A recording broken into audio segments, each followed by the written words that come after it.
제가 전도를 하다가 한 카톨릭 신자를 만난 적이 있습니다. 그 카톨릭 신자에게 제가 이렇게 질문을 해봤어요. 하나님을 만나셨습니까? 그렇게 질문하니까 이분이 하는 말이, 하나님을 그렇게 쉽게 만납니까? 우리가 선한 일도 하고 또 기도도 많이 하고 해야 우리가 하나님을 만나지. 그렇게 이야기하는 거예요. 그리고 제가 그런 이야기를 했거든요. 어떤 게 선한 일입니까? 그렇게 물으니까 이분이 어, 뭔가 착한 일도 해야 되고 또 구제도 많이 하고 또 공덕도 많이 쌓고 그게 착한 일 아니겠습니까?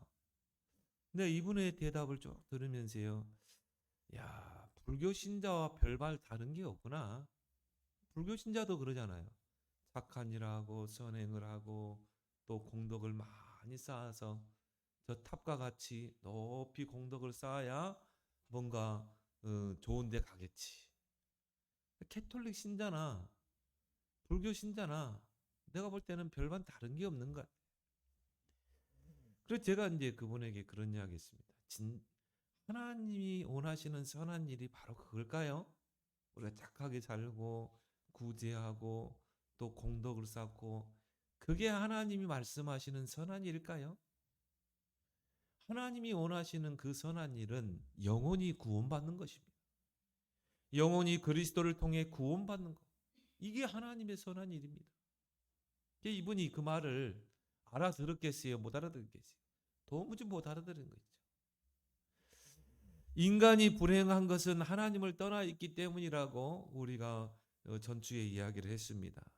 본래 인간은 하나님의 영이 함께 있어요. 그게 하나님의 형상이죠. 하나님의 영상으로 지음받았다는 것은 하나님의 영이 함께 있다는 거 아니겠습니까?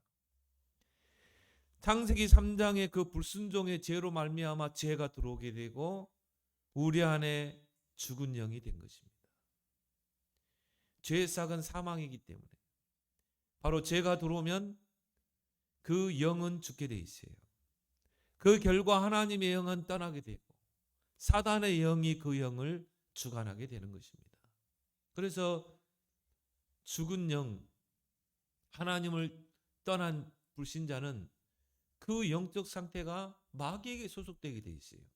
왜 그래요? 하나님의 영은 떠나고 사단의 영이 그 영을 주관하게 되거든요. 히브리서 9장 14절 15절을 보니까 죽기를 무서함으로 종노로 하게 돼 있어요. 왜요? 사단의 영에 속한 자이기 때문에. 그래서 고린도전서 2장 12절에 보면 세상의 영이 있고 하나님으로부터 온 영이 있습니다. 우리는 구원받은 하나님의 자녀죠. 하나님으로부터 온 영을 받은 자죠. 그 성령이 내주잖아요. 그 성령이 우리 안에 내주함으로 우리의 죽은 영이 살아난 것입니다. 죄 사함을 받고 죽은 영이 살아난 거예요. 그래서 여러분들은 살아있는 영을 가진 존재인 줄 믿습니다. 그렇기 때문에 우리가 하나님을 알 수 있어요. 우리가 구원의 그 복음을 알 수 있는 것입니다. 왜요?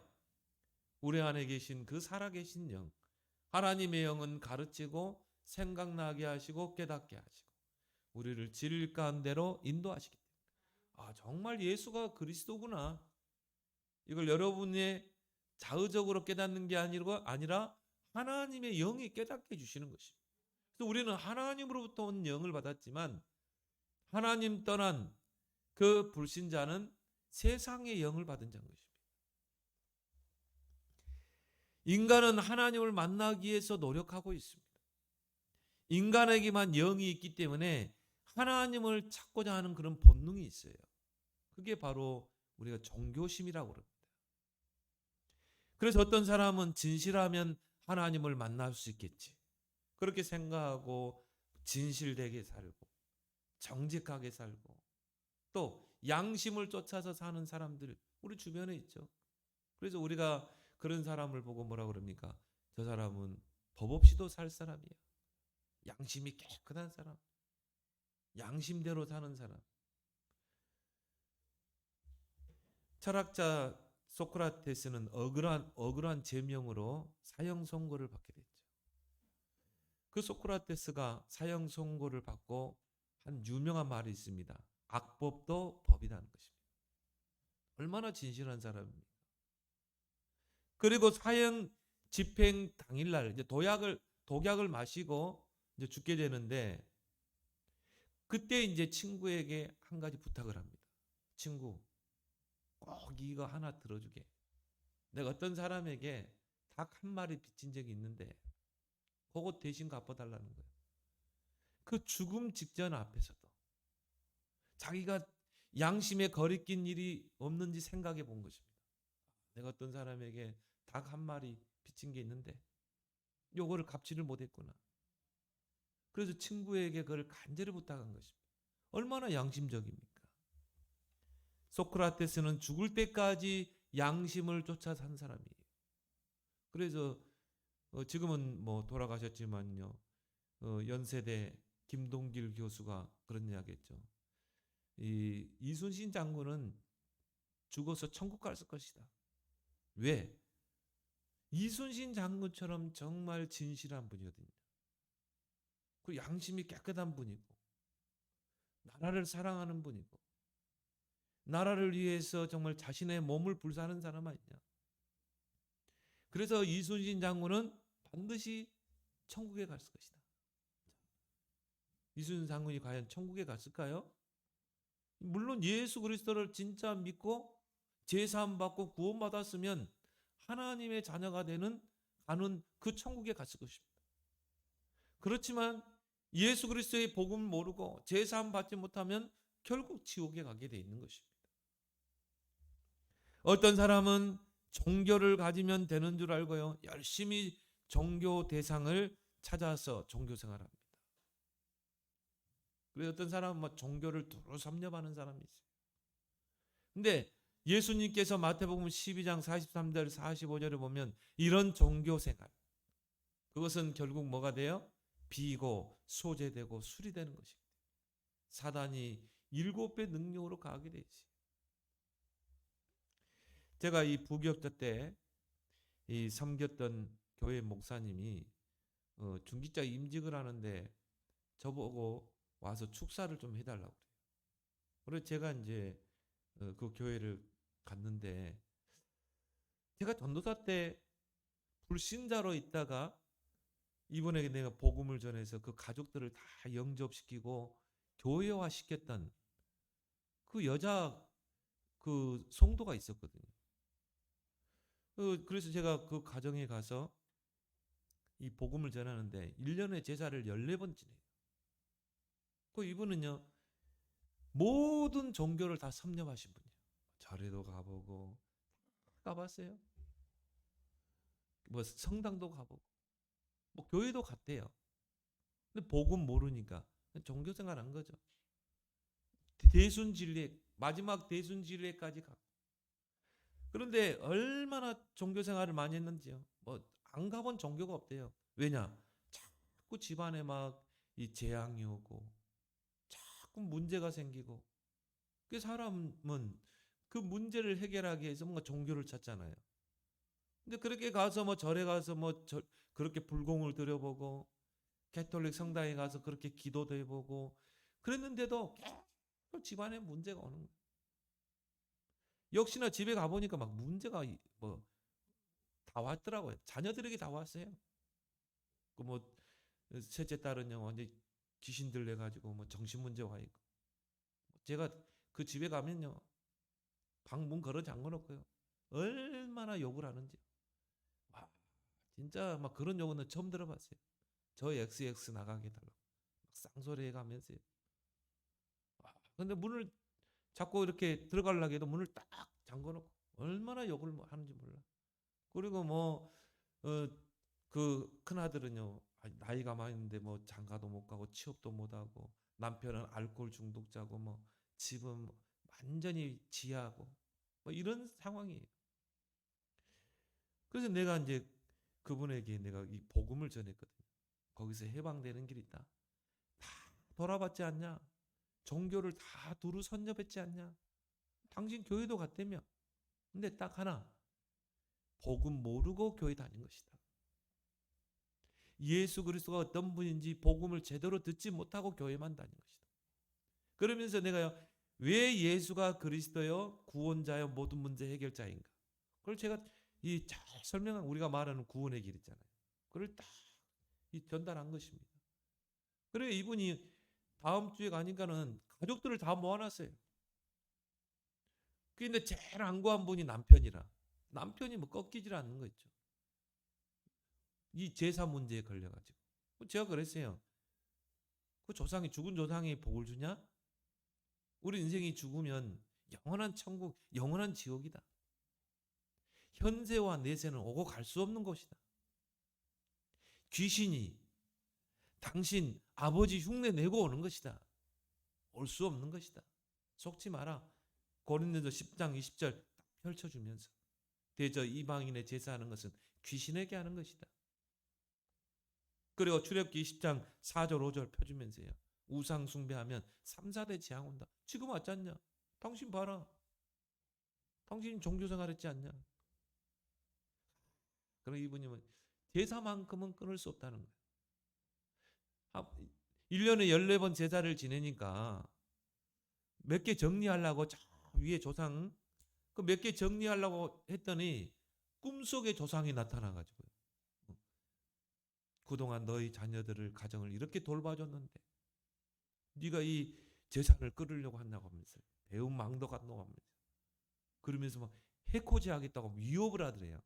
근데 그 말을 들으면서요. 야, 아니 후손들을 해코지하는 조상이 어딨냐? 꿈속에 나타나고 생각해보자. 꿈속에 나타난 조상들이 그 제사 한 번 안 일했다고 후손들을 망하게 했다고 위협 주는 조상이 무슨 그런 놈의 조상이 있냐. 오히려 후손들을 잘 되게 하겠다 그렇게 약속해야지. 속지 마라. 귀신이 속이는 거다. 사단이 속이는 거다. 요 제사 다 정리해라.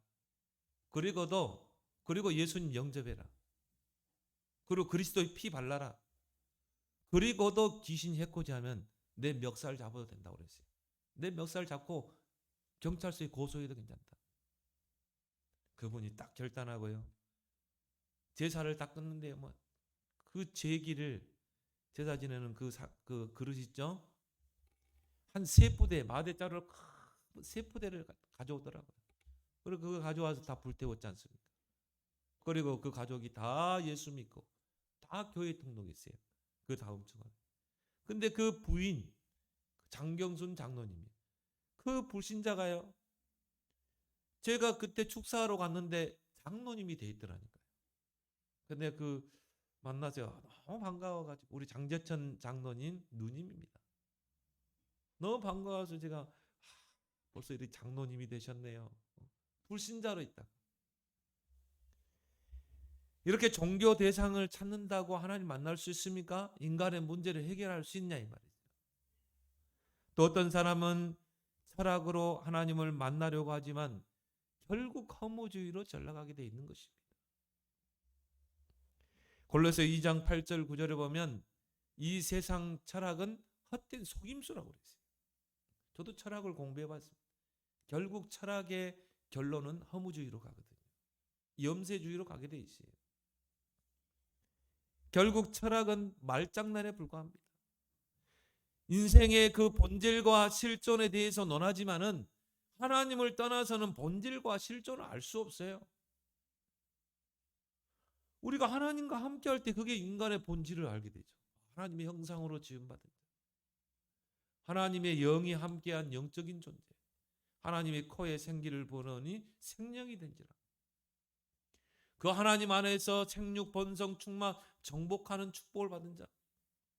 하나님을 떠나서는 인간의 실존과 본질을 논할 수가 없어요. 그래서 철학의 결론은 허무주의입니다. 포스트 모더니즘입니다. 모든 기존의 제도, 모든 지식을 다 파괴해버려요. 모든 지식은 상대성이다. 무서운 진리입니다.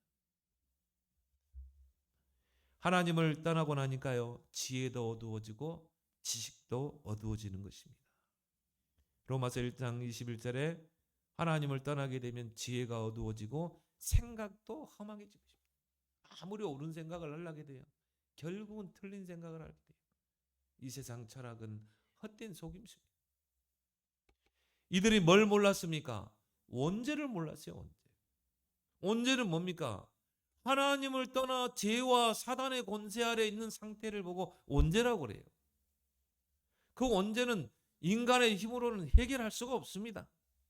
원죄 아래 있는 인생은 자력 구원이 절대 불가능해요. 절대.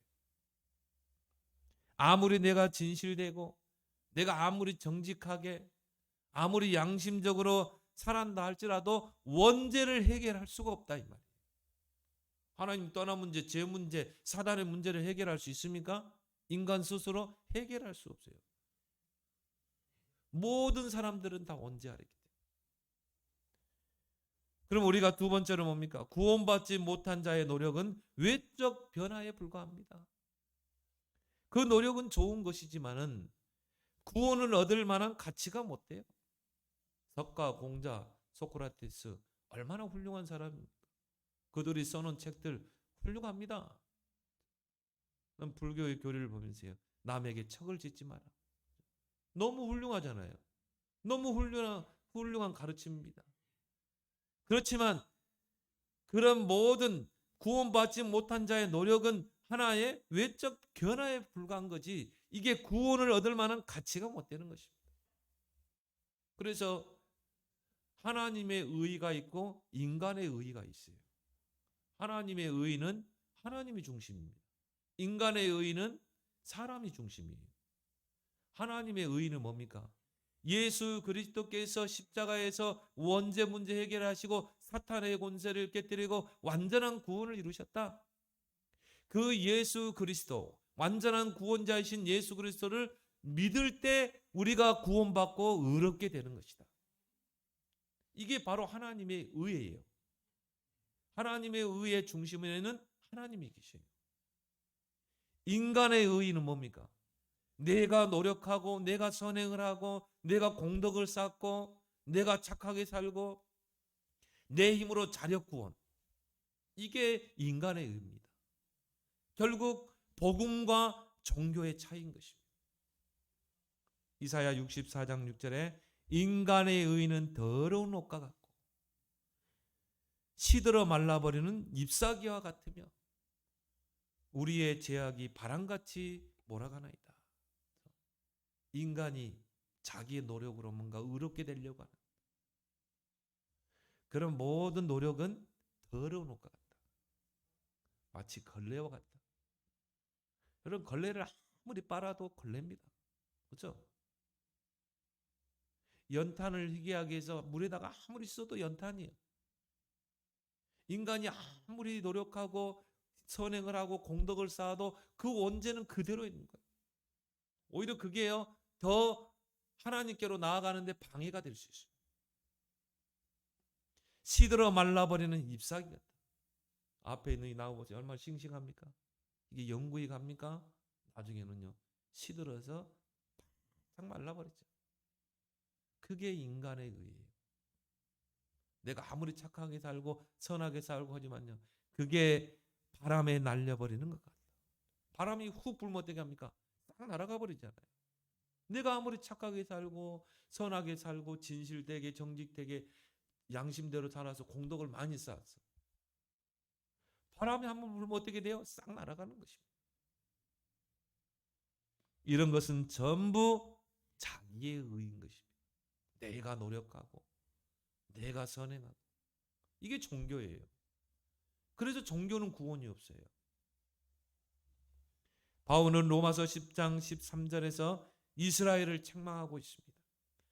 이스라엘이 하나님의 의를 모르고 자기의 의를 세우려고 힘써 하나님의 의에 복종하지 아니하였느니라. 하나님의 의가 뭐라고요? 예수 그리스도께서 십자가에서 완전한 구원을 이루셨다.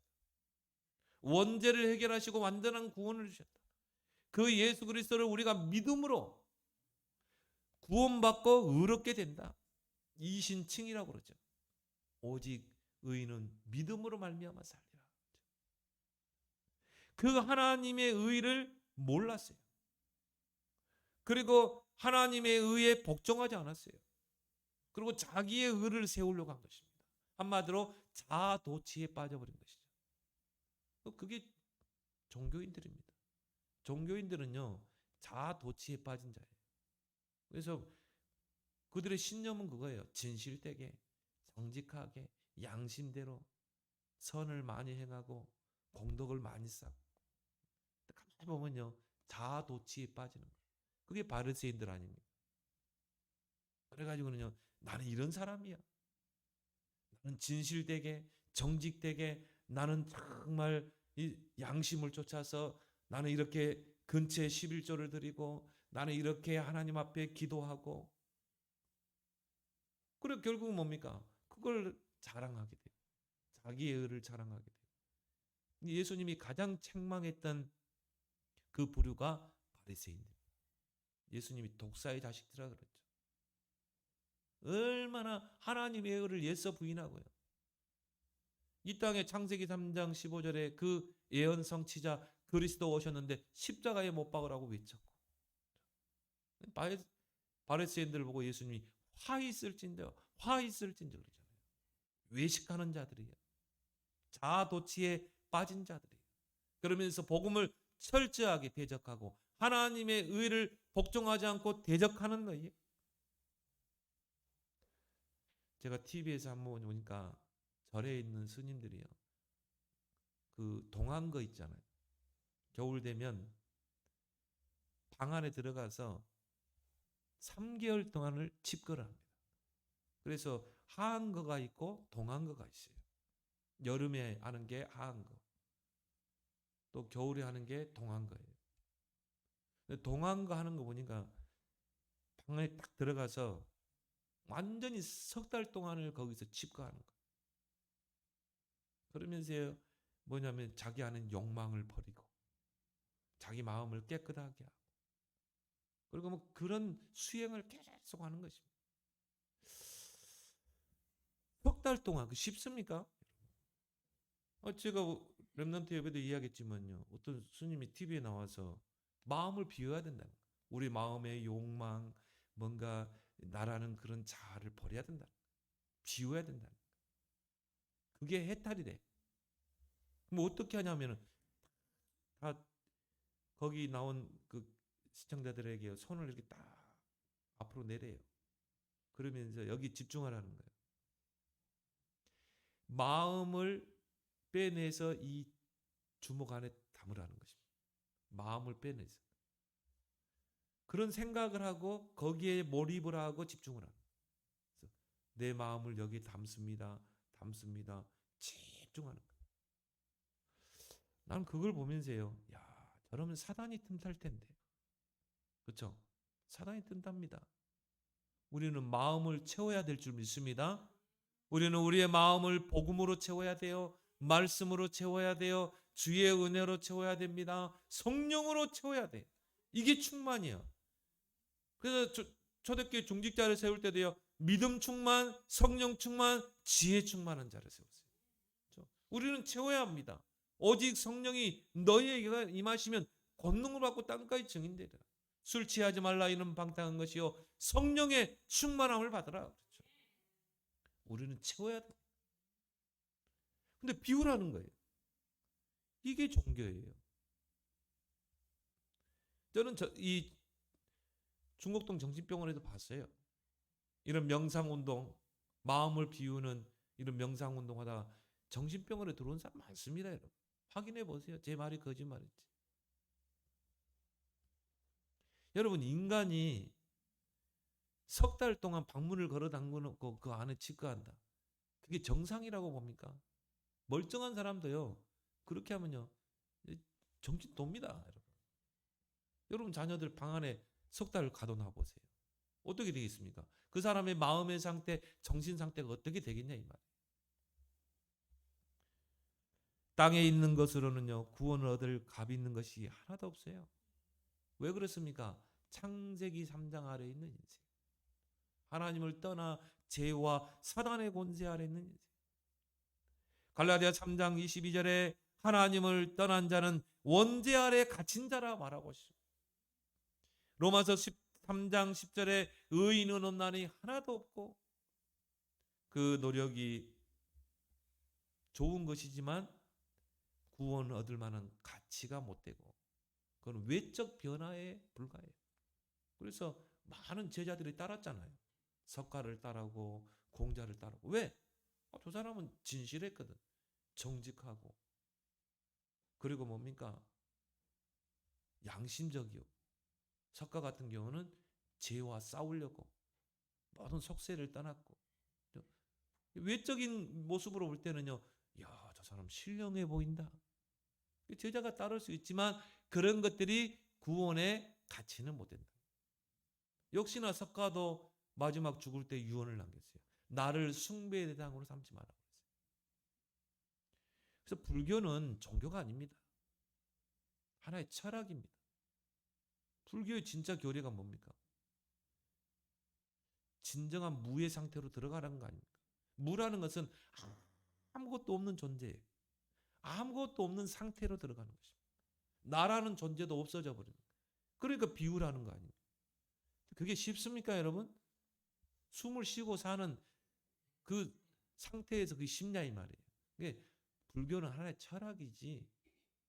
그래서 석가가 죽을 때 그런 이야기, 나를 숭배 대상으로 삼지 말고 나를 위해서 형상을 만들지 마라고 그랬어요. 세 번째로, 구원은 전적 하나님의 은혜로 주어지는 것인 줄 믿습니다. 하나님의 은혜가 임해야 돼. 에베소 2장 8절 9절에 보니까 하나님의 은혜로 인하여 믿음으로 말미암아 구원을 받았으니 이것이 너희의 행위가 아니고 하나님의 선물이라. 세 단어가 나왔죠. 은혜, 믿음, 선물. 우리가 구원받으려면요, 먼저 하나님의 은혜가 임해야 돼요. 여러분이 복음 받고 그래 예수 그리스도를 내가 구원자로 믿어야 되겠다, 그 이전에 하나님의 은혜가 임한 거예요. 하나님의 은혜가 임해야 돼요. 그리고 믿음이 주어져야 돼요. 근데 그게 선물로 주어지는 거라요. 그래서 은혜라는 것은 값 없이, 공로 없이, 조건 없이 주어지는 거. 아무 값 없이 여러분이 주어졌잖아요. 여러분이 공로, 불신자들이 말하는, 종교인들 말하는 공로 있습니까? 공로 없이. 그리고 조건, 하나님 조건 주셨어요? 조건 없이 받는 것. 이게 은혜인 줄 믿습니다. 그래서 로마서 5장 8절에 우리가 아직 죄인 되었을 때 그리스도께서 우리를 위하여 십자가에 죽으시고 하나님께서 우리에 대한 자기의 사랑을 확증하셨느니라. 칼빈의 5대 교리가 있습니다. 그 중에 하나가 뭐냐면 불강력적인 은혜예요. 하나님의 은혜가 여러분에게 임하는데 저항할 수 있어요? 저항할 수 없어요. 하나님의 구원의 은혜가 내게 임하는데, 하나님 나 구원 안 받을래요. 나 예수 안 믿을래요. 나 천국 안 갈래요. 거부할 수 있냐 이 말이에요. 거부할 수 없어요. 저항할 수 없어요. 불가항력적인 은혜. 참 감사하죠. 어떤 분은 복음 듣고 예수 영접했는데요, 영접하고 나니까 막 꿈속에 조상이 나타나서 네가 지금 종교를 바꾸려고 하냐고. 그래가지고 그 다음 날이요, 그 전도자에게 와가지고 나 그 영접 물러주세요. 나 다시 영접 그 전으로 물러주세요. 영접이 물러줄 수 있습니까? 물러달라고 물러줄 수 있냐 이 말이에요. 하나님의 은혜가 임했는데.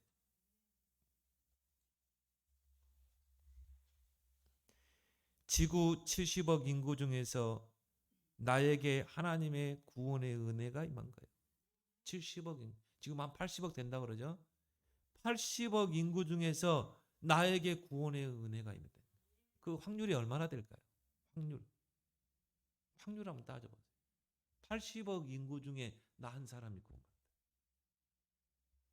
이게 얼마만큼 여러분이요 그 확률이 크냐면요, 벼락 맞아 죽을 확률이 28만 분의 1이에요. 또 시간 많은 사람들도 이걸 다 또 연구했더라고. 벼락 맞아 죽을 확률이 28만 분의 1. 로또 당첨, 복권 1등 당첨된 확률이 814만 5,060분의 1.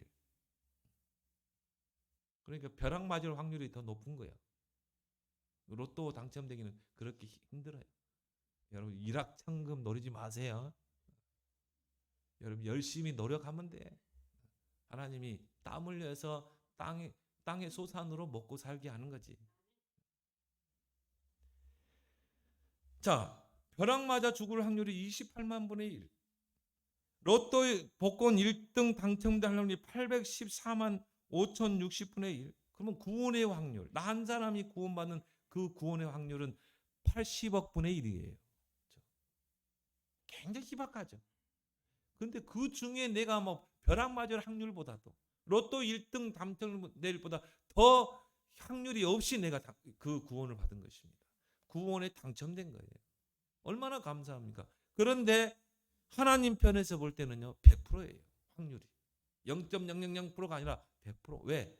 에베소 1장에 보니까 창세 전에 이미 여러분이 선택됐다. 이 천지가 창조되기 전에 하나님이 여러분을 미리 선택했어요. 구원 주기로. 또 그리스도 안에서 미리 예정해 놨어요. 구원 주시기로. 여러분이 불신자로 있었는데도 불구하고 지금 구원받았지만 때가 되면 예수 그리스도를 십자가에 못 박히게 하시고 우리를 구속 제사함을 얻게 했어요. 그리고 우리의 구원의 확실한 보증, 성령으로 인을 친 것입니다. 성령이 내 안에 내주했다는 것은 인을 친 거예요. 인을 쳤다는 말은 뭔가, 여러분이 무슨 서류 있으면 마지막 도장을 찍잖아요. 이건 내가 확신한다는 거 아닙니까? 내가 확인했다는 거 아닙니까? 성령이 우리 안에 들어와서 인을 쳤다는 말은 내가 하나님의 자녀인 것을 하나님이 도장을 쾅 찍은 것입니다. 그래서 그 누구도 우리를 그리스도의 사랑에서 뺏을 자가 없는 것입니다. 그 말은 절대 망할 수 없는 신분이라 이 말이에요. 성령의 영원한 내주. 성령이 우리의 구원의 영원한 보증이 되는 것입니다. 보증. 여러분 성령의 사람인 줄 믿습니다. 하나님이 보실 때는요 100% 확률이에요. 창세전에 이미 택한 백성. 얼마나 감사합니까? 그래서 바울은 고린도전서 15장 10절에 나의 나 된 것은 하나님의 은혜로 된 것이니 내게 주신 그의 은혜가 헛되지 아니하여 내가 모든 사도보다 더 많이 수고하였으나 내가 한 것이 아니요 오직 나와 함께 하신 하나님의 은혜로다. 이 바울이요 하나님의 구원의 은혜를 깨닫고 너무 감사해가지고 그때부터 바울은 전도자로 생을 겁니다. 더 많이 수고했다. 다른 사도들보다 더 많이 수고했다. 왜? 나에게 임한 하나님의 은혜가 너무너무 크기 때문에. 이게 여러분의 동기 되길 바랍니다. 여러분이 교회에서 헌신하는 것들. 하나님의 은혜가 너무너무 커가지고 내가 하나님 앞에 헌신하고 직분 감당하고. 이게 여러분의 동기가 돼야 돼요. 하나님의 은혜를 아는 자는요 더 많이 수고하게 돼 있습니다. 더 많이 섬기게 되고 헌신하게 되고 봉사하게 되고 사명 감당하게 되는 것입니다. 이게 안 되면요 지속이 안 되게 돼 있어요. 나의 모든 동기가 하나님의 은혜가 돼야 될 줄 믿습니다. 누구 말 들어요? 성가대 하는 사람들 한 달에 300만 원 준다. 아마 줄 설 겁니다. 장로하면은 교회 장로하면은 한 달에 500만 원씩 줄게. 서로 하려고 막 들이밀 거야. 나 시켜주세요. 나 시켜주세요. 근데 교회 직분은 보수가 없거든. 하나님의 은혜가 동기가 돼서 하는 거거든. 근데 하나님이 거기에 대해서 상급을 줘요. 그 상급을 주시는 분은 하나님인 줄 믿습니다. 근데 우리의 모든 직분 사명은요. 하나님의 은혜가 내게 너무 크고 소중하기 때문에 이것이 우리가 동기가 돼야 지속할 수 있고 생명도 걸 수 있는 거예요. 바울은요. 나는 복음을 위해서 생명을 건진다고 그랬잖아요. 나의 달려갈 길과 주 예수께 받은 그 은혜의 복음을 증거하는 일에는 나의 생명을 조금도 귀한 것으로 여기지 않겠다. 하나님의 은혜가 너무 크고 감사해서 우리는 섬길 수 있는 것입니다. 더 많이 섬길 수 있는 것. 더 많이 봉사하고 헌신하고 사명 감당하는 것입니다. 고린도후서 5장 14절에 그리스도의 사랑이 우리를 강권하시는도다. 그리스도의 그 사랑이 우리를 끄시는도다.